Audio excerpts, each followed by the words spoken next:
শব্দ দিয়ে যে গল্প তৈরি হয় তা সরাসরি ছুঁয়ে যায় হৃদয়। আজকের বিশেষ গল্প আশিক জিন, যা নেওয়া হয়েছে অদৃশ্য ছায়া পেজ থেকে এবং এর লেখিকা মিম। অনুভূতির এই বিশেষ গল্প পাঠে আমি অঙ্কন, আপনাদের প্রিয় চ্যানেল ভুতুরে স্টেশন থেকে। তাহলে চলুন শুরু করা যাক 64 নম্বর এপিসোড।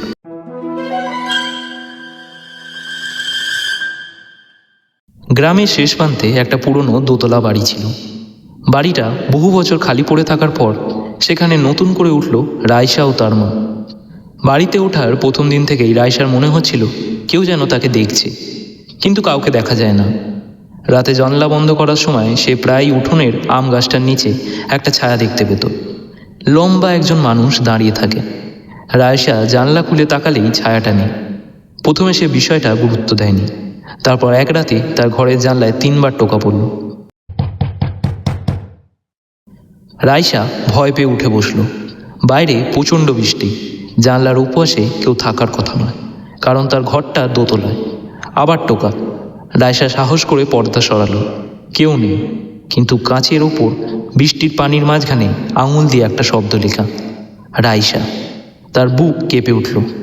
সে পর্দা বন্ধ করে মায়ের ঘরে চলে গেল। সেদিন আর ঘুমোতে পারেনি। পরের কয়েকদিন অদ্ভুত ঘটনা ঘটতে লাগলো। রাইসা যেখানে যেত সেখানেই একটা অদৃশ্য উপস্থিতি অনুভব করত। সে রান্নাঘরে গেলে পেছনে কারো হাঁটার শব্দ, সিঁড়ি দিয়ে নামলে তার ঠিক পেছনে আর এক জোড়া পায়ের শব্দ। রাতে বিছানায় শুলে কেউ যেন তার মাথার কাছে বসে থাকে। কিন্তু সবচেয়ে ভয়ঙ্কর ব্যাপারটা ঘটল 7ম রাতে। রাইসা ঘুমানোর আগে ফোনটা টেবিলে রেখে শুয়ে পড়েছিল। রাত প্রায় 3টে। হঠাৎ ফোনে একটা মেসেজ এলো, অচেনা নম্বর। ঘুমিয়ে পড়েছ? রাইসা উত্তর দিল না। আরেকটা মেসেজ, আজ তোমাকে খুব সুন্দর লাগছিল। তারপর তুমি যখন বারান্দায় দাঁড়িয়ে চুল শুকাচ্ছিলে, আমি তোমার পাশে ছিলাম। রাইসার হাত পা ঠান্ডা হয়ে গেল। সে লিখল, আপনি কে? কয়েক সেকেন্ড পর উত্তর এলো, যাকে তুমি দেখতে পাও না, কিন্তু যে তোমাকে প্রতিদিন দেখে। রাইসা নম্বরটা ব্লক করে দিল। সঙ্গে সঙ্গে ফোনের স্ক্রিনে নতুন মেসেজ, ব্লক করলে কি ভালোবাসা থেমে যায়? পরদিন রাইসা সব কথা তার মাকে বলল। মা তাকে গ্রামের এক বৃদ্ধার কাছে নিয়ে গেলেন। বৃদ্ধা কথা শুনে বললেন, মেয়েটাকে কিছুদিন একা রাখবেন না। রাইসা জিজ্ঞাসা করলো, কেন? বৃদ্ধা নিচু গলায় বললেন, কেউ ওর প্রতি আসক্ত হয়েছে। কে? বৃদ্ধা কিছুক্ষণ চুপ থেকে বললেন, মানুষ হলে ভালো হতো। রাইসার মুখ শুকিয়ে গেল। বৃদ্ধা বললেন, কিছু জিন মানুষের প্রেমে পড়ে, কিন্তু তাদের ভালোবাসা মানুষের মতো হয় না। তারা যাকে ভালোবাসে তাকে নিজের না করে তারা ছাড়ে না। সেদিন রাতেই রাইসার মা সিদ্ধান্ত নিলেন মেয়েকে নিয়ে গ্রামের এক কবিরাজের কাছে যাবেন। কিন্তু যাওয়ার আগে রাতের ঘটনাটা আরও ভয়াবহ উঠে উঠল। রাইসা ঘুমিয়েছিল।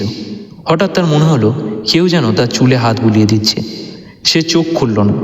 হাতটা ধীরে ধীরে তার কপালে এলো। তারপর একটা পুরুষ কণ্ঠে ফিসফিস করে বলল, তুমি আমাকে ভয় পাও? রাইসা চোখ খুলে ফেলল। তার বিছানার পাশে কেউ নেই, কিন্তু ঘরের দরজার কাছে সেই লম্বা ছায়াটা দাঁড়িয়ে। রাইসা চিৎকার করে মাকে ডাকল। মা দৌড়ে আসতেই ছায়াটা অদৃশ্য হয়ে গেল। তারপর হঠাৎ ঘরের বাতি নিভে গেল। অন্ধকারের মধ্যে পুরুষ কণ্ঠটা শোনা গেল, তোমার মা তোমাকে আমার কাছ থেকে বাঁচাতে পারবে না। রাইসার মা মেয়েকে জড়িয়ে ধরে কাঁদতে লাগলেন। ঠিক তখন দরজার বাইরে থেকে একটা শব্দ এলো, রাইসা। মা চুপ। আবার ডাক, রাইসা। একবার কণ্ঠটা বদলে গেল। এটা রাইসার মৃত বাবার কণ্ঠ। মা, দরজা খোল। রাইসার মা কেঁদে ফেললেন। তিনি প্রায় দরজা খুলেই ফেলেছিলেন। রাইসা তার হাত ধরে চিৎকার করে বলল, মা, বাবা তো মারা গেছে। দরজার ওপাশ থেকে সঙ্গে সঙ্গে হাসির শব্দ এলো। তারপর কণ্ঠটা আবার বদলে গেল, বুদ্ধিমান মেয়ে। পরদিন সকালেই মা রাইসাকে নিয়ে কবিরাজের কাছে গেলেন। কবিরাজ রাইসাকে দেখেই বললেন, ওকে নিয়ে আসতে এত দেরি করলে কেন? রাইসার মা অবাক, আপনি কিভাবে বুঝলেন? কবিরাজ বললেন, ওর সঙ্গে যে এসেছে সে আপনারা আসার আগেই এখানে এসে গেছে। রাইসা ভয়ে চারদিকে তাকালো। কবিরাজ তাকে একটা ঘরে বসিয়ে দরজা বন্ধ করলেন। তারপর বললেন, যেই তোমার সঙ্গে কথা বলুক উত্তর দেবে না। রাইসা মাথা নাড়ল। কিছুক্ষণ পর ঘরের বাতাস হঠাৎ ভারী হয়ে গেল।